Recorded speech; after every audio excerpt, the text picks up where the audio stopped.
Hello everyone, নমস্কার সবাইকে। শুক্রবারে চলে গিয়েছিলাম ভবতারণ সেবা সংঘের হরিসভাতে।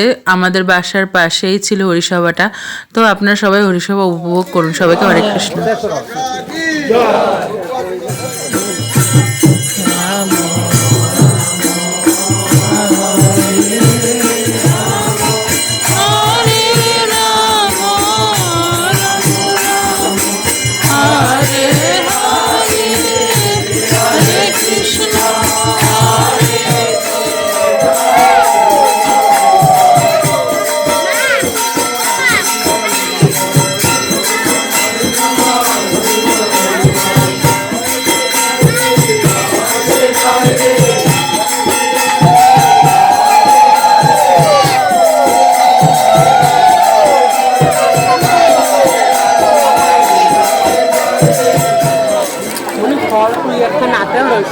না আমি আর কোনো পয়সা ধরুম না, তুমি লইও।